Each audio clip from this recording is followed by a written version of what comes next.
On the evening of August 17th, 1964, a caretaker in Portland, Oregon, locked up one of the most extraordinary buildings in the entire United States, walked out the front door, and drove home without any idea that he had just seen it for the last time. Within 45 minutes, neighbors were calling the fire department. Within an hour, the flames were 10 stories high and visible from miles away. Windows on the building next door were shattering from the heat alone, and ash the size of snowflakes was raining down on streets a mile away. Portland was losing something that had taken 2 full years and over 1 million board feet of lumber to build, and it was going to be gone in about 2 hours. The building was the Forestry Building, known to most people at the time as the world's largest log cabin. Built in 1905 for a World's Fair, it had stood for nearly 60 years as a living symbol of what the Pacific Northwest's timber industry had accomplished. It was a cathedral made entirely of trees, and on that August night, it became a bonfire that the entire city watched in stunned silence. This is the story of how Portland built something that had never been seen before, why it was left to fall apart, how it was brought back to life, and how it was ultimately destroyed by the very era that built it. If you're new here and you want more stories about the history of logging, timber, and the people who built the American Northwest, go ahead and subscribe before we get into this, because this story only gets more remarkable from here. To understand why Portland decided to build a log cabin the size of a city block, you have to understand what Portland was trying to prove in the early 1900s. By the turn of the 20th century, Portland, Oregon had quietly become one of the most important economic cities on the entire Pacific coast. It sat at the point where the Willamette River meets the Columbia River, which gave it access to a deep port that could handle some of the largest vessels in the world. The city was moving enormous quantities of wheat and flour out of the region, and it had one of the most productive lumber industries anywhere in the country, thanks to the vast forests of Douglas fir, western hemlock, and red cedar that covered the surrounding hills and mountains. But there was a problem. Compared to cities like San Francisco, Chicago, or New York, Portland was still seen as a frontier town. People in the East thought of Oregon as a distant, wild place, not as a serious economic force. Portland's business leaders were tired of being overlooked, and they decided to do something about it. They were going to throw a party, not just any party, a World's Fair. The event was called the Lewis and Clark Centennial Exposition, and it was planned to celebrate the 100th anniversary of the famous expedition that Meriwether Lewis and William Clark had led through the Pacific Northwest in 1804 and 1805. The city scheduled it for 1905, and the organizers wanted to make sure that every visitor who came to Portland would leave with a completely different idea of what the Pacific Northwest was capable of. They wanted to show the world that this was a region of serious industry, serious culture, and serious ambition. And the centerpiece of that message was going to be a building unlike anything that had ever been constructed. The idea was simple in concept and almost impossible in execution. They would build a forestry exhibit to showcase the incredible timber resources of the Pacific Northwest, and they would build it entirely out of the same raw material that made Oregon famous. They would build it out of logs, massive, old-growth, uncut logs, with the bark still on them, arranged into a structure so large that it would be impossible to ignore. The plan was to build the second largest log structure ever assembled anywhere in the world, and to do it in a way that made visitors feel like they had walked inside the forest itself. 2 men were at the center of what became one of the most ambitious construction projects Oregon had ever seen. The first was a Portland architect named Ion Lewis, who worked for one of the city's most respected firms, Whiddon and Lewis. Lewis had already contributed to the designs of Portland City Hall and the Multnomah County Courthouse, so he knew how to work at a large scale. But the forestry building was something different from anything he had tackled before. The second man was Simon Benson, a Norwegian-born timber baron who had built one of the most successful logging operations in the entire Pacific Northwest. Benson was the kind of man who had made his fortune through relentless work and an almost obsessive eye for quality timber.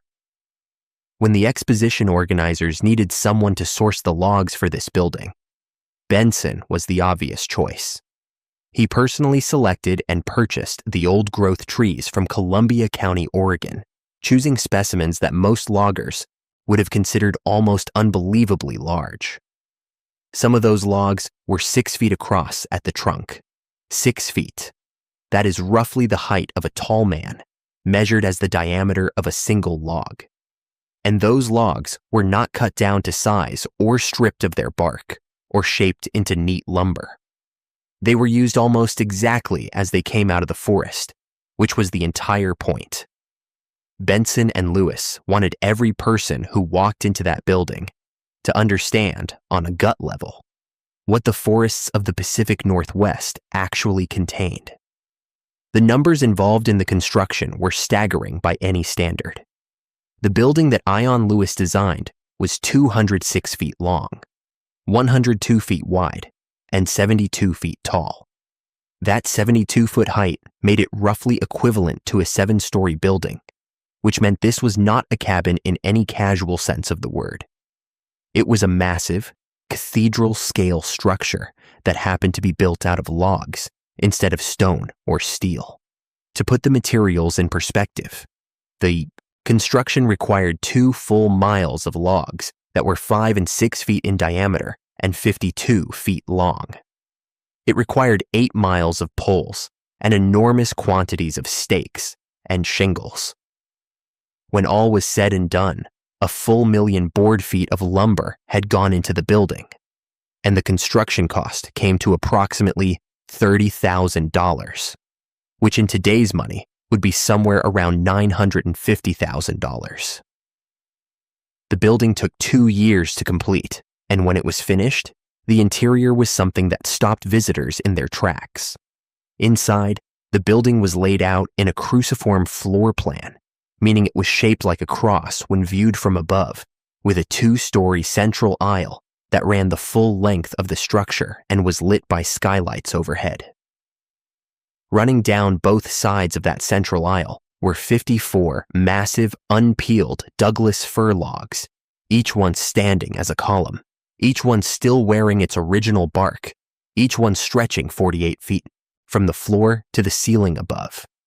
An architectural historian named Henry Matthews later wrote that the interior of the forestry building had an interior nave of unpeeled logs 48 feet high, and that the building was a veritable cathedral of giant trees.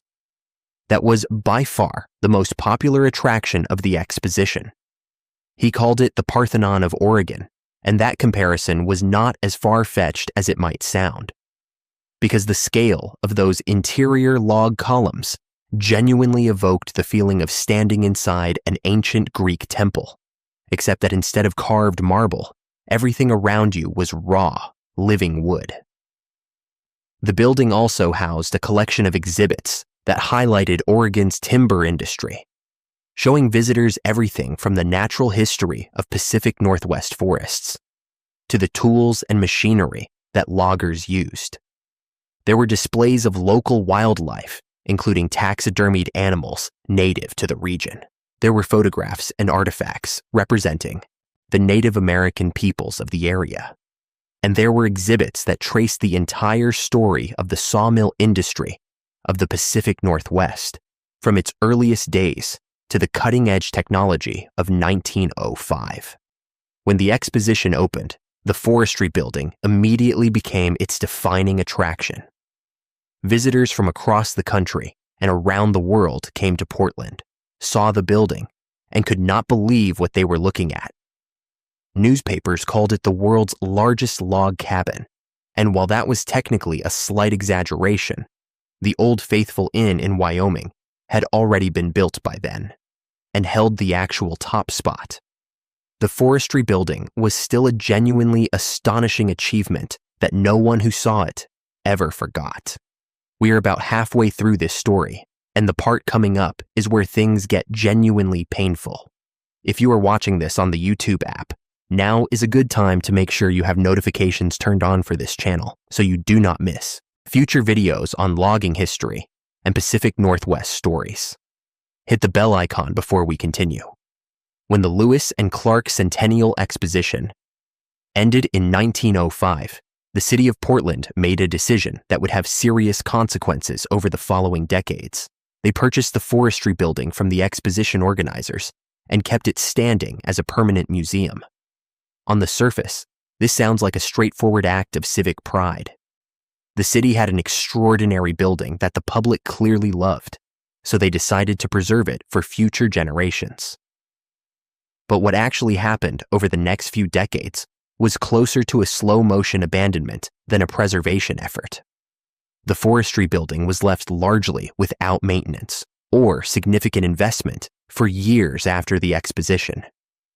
The logs and lumber that made up its structure were old-growth wood of the highest quality. And that quality is the main reason the building lasted as long as it did. But even old-growth Douglas fir cannot hold up indefinitely without proper care, and Portland did not give the forestry building the care it deserved. By the middle of the 20th century, the building had fallen into a state of significant disrepair. The exhibits inside had grown outdated. The physical structure, while still standing, showed the wear of decades of minimal upkeep.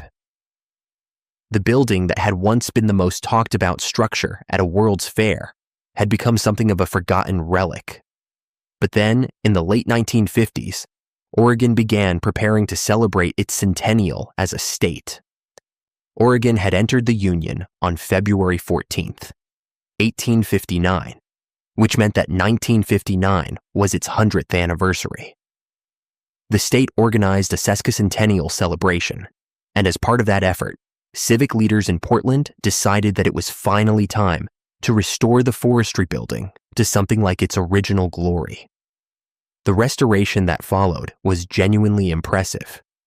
Workers went through the building carefully, repairing and reinforcing what needed attention, and updating the exhibits inside to reflect the current state of the logging and forestry industry. When the restoration was complete, the Oregonian newspaper described the building's collection as a priceless collection of antique and modern logging exhibits, and visitors who came through in the late 1950s and early 1960s found a building that had regained much of its original majesty. One of the exhibits that drew particular attention was the very first sheet of Douglas fir plywood ever commercially manufactured.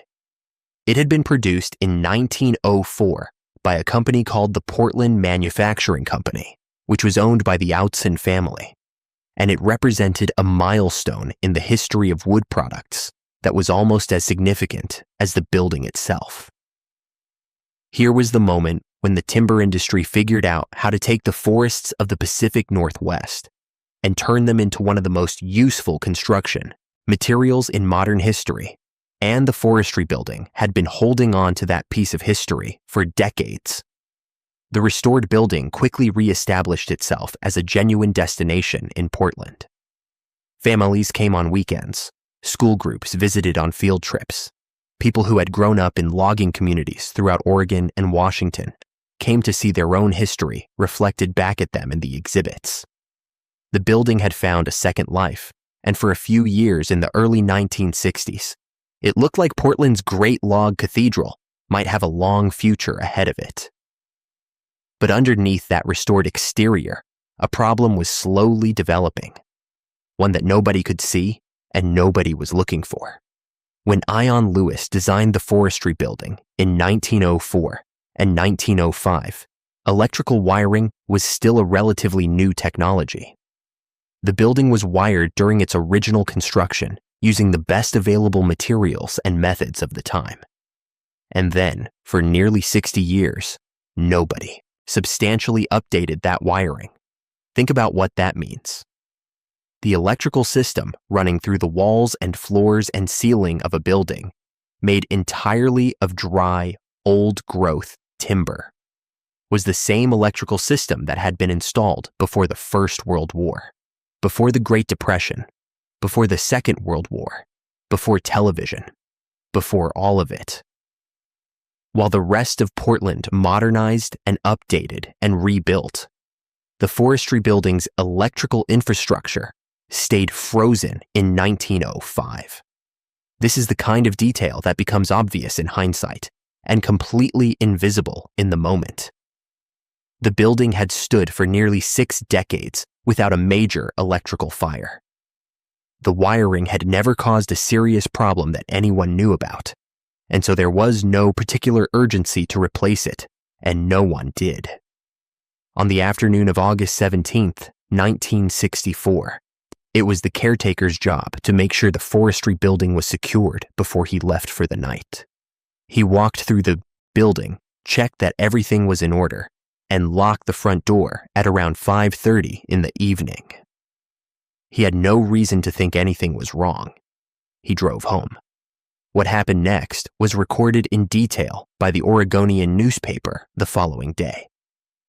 Somewhere in the building's old electrical system, the insulation on a wire had worn through or failed, and a spark found its way into the dry wood that surrounded it. In a building constructed from 1 million board feet of timber, a single spark in the right place was all it needed. By about 6:15 in the evening, people in the surrounding neighborhood had already noticed something alarming, and fire crews were being dispatched. But when those crews arrived and saw what they were facing, the situation was already beyond saving. There was never a hope of saving the building, the Oregonian reported the next day. Nothing was saved from the inside. The fire spread through the forestry building with a speed and ferocity that reflected just how much fuel was available to it. Every log, every beam, every plank and shingle and pole was old, dry wood that had been aging in place for nearly 60 years. The building did not burn so much as it exploded into flame, with the fire reaching heights of 10 stories and illuminating the Portland sky for miles in every direction. People throughout the city saw the orange glow on the horizon and made their way toward it. Eyewitnesses described watching the flames rise higher than any building in the immediate area, with the heat so intense that the windows on the south side of the nearby Montgomery Park building were not just cracking, but actually blowing out from the pressure. Glass was falling to the street below. The heat was pushing people back from the scene, even at a significant distance. An eyewitness described ash the size of large snowflakes falling to the ground within a mile of the structure. It was surreal, one account read, an amazing sight. But underneath the spectacle was something heartbreaking. Portland was watching 60 years of history turn to cinders in real time. The fire burned through the night and into the following morning. When it was finally over, essentially nothing remained of the structure that had taken 2 years to build. The 54 massive, unpeeled Douglas fir columns that had made the interior look like a cathedral were gone. The 1 million board feet of old-growth timber were gone. The priceless collection of logging exhibits, including that first sheet of Douglas fir plywood, were gone. The first sheet of Douglas fir plywood ever commercially manufactured, which had survived for 60 years in that building, did not survive the night of August 17th, 1964. The building that had required 1 million board feet and 2 years of labor to construct had been reduced to ash in approximately 2 hours. Portland did not stay silent in the aftermath of the fire. Within days of the building's destruction, Mayor Terry Shrunk gathered civic leaders and representatives from the timber industry to talk about what came next. The forestry building had been a statement about what Oregon was and what it stood for, and the people of Portland were not willing to simply let that statement go unanswered. a new organization was formed almost immediately after the fire, originally called the Western Forestry Center. Its mission was to fill the void that the forestry building had left behind, creating a permanent institution that would educate the public about the importance of forests and the history of the timber industry in the Pacific Northwest. The city identified a new location for the facility in Washington Park, near the Oregon Zoo, and a new building was designed by Oregon architect John Storrs.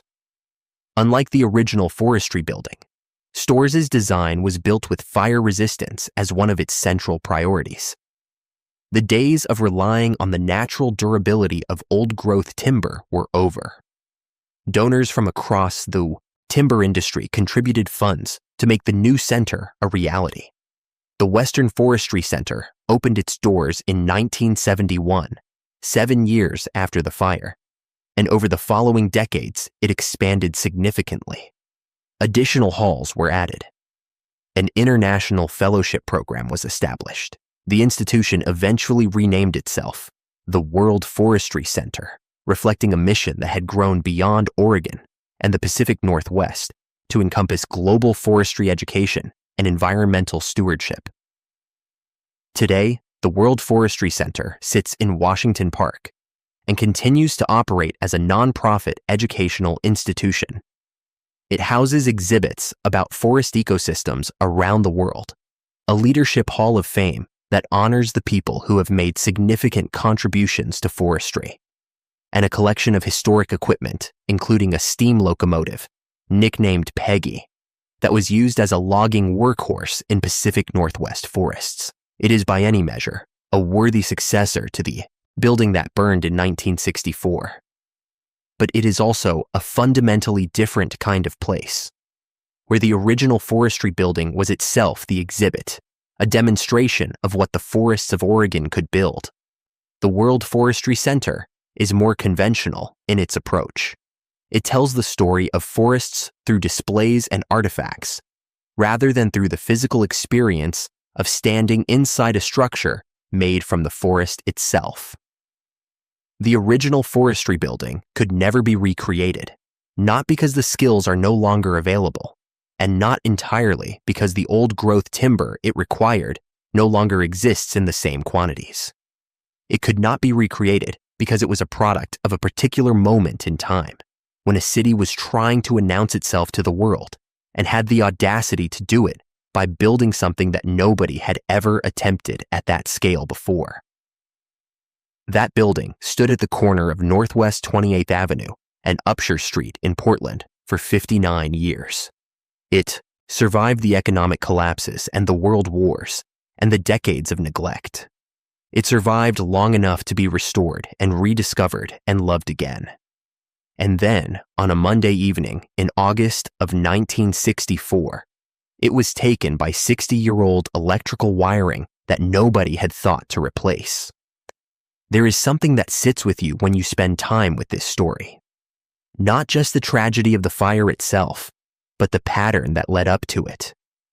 Portland built something extraordinary in 1905. The city poured real money, real skill, and real ambition into creating a structure that was genuinely unlike anything else in the world. And then, when the fair was over and the crowds went home, the city slowly let the urgency fade. The building became familiar, and familiarity has a way of making things feel permanent when they are actually fragile. The logging industry that the forestry building celebrated understood better than almost any other industry in America that forests are not permanent. Old-growth timber takes hundreds of years to produce. It can be cut down in an afternoon. The entire culture of Pacific Northwest logging was built around the tension between what the forest offered and how quickly it could be lost. And yet the building that was supposed to honor that understanding was maintained with a casualness that ultimately cost Portland everything it had invested. The people who walked into the forestry building in the 1950s and early 1960s, after it had been restored, were experiencing something that will never exist again in that form. Those 54 Douglas fir columns, each one 6 feet across and 48 feet tall, still wearing their original bark from trees that had been alive before the Civil War. That is not something you can recreate from scratch. Those trees are gone. That specific building, assembled by the hands of workers in 1904 and 1905, is gone. What remains is the story and the lesson inside it. That the most remarkable things are often the most vulnerable. That preservation takes active effort, not just good intentions. And that when something is genuinely irreplaceable, the cost of negligence is paid not just by the people who lived through the loss, but by every generation that comes after and can only read about what used to be there. Portland rebuilt. The World Forestry Center stands today as proof that the city did not simply give up after the fire of 1964. But somewhere in Washington Park, if you stand in the right spot and think about what used to occupy the corner of Northwest 28th and Upshur, you can almost imagine 54 massive, unpeeled Douglas fir columns stretching 48 feet toward a skylit ceiling, and a building that once made the whole world stop and take the Pacific Northwest seriously. That building deserved better than it got, and knowing that, at least, is a kind of preservation in itself. If this story hit you the way it hit me when I first came across it, then there are more like it waiting for you on this channel. Stories about the people, the places, and the industry that shaped the American Northwest in ways that most people have never heard about. Subscribe so you do not miss the next one.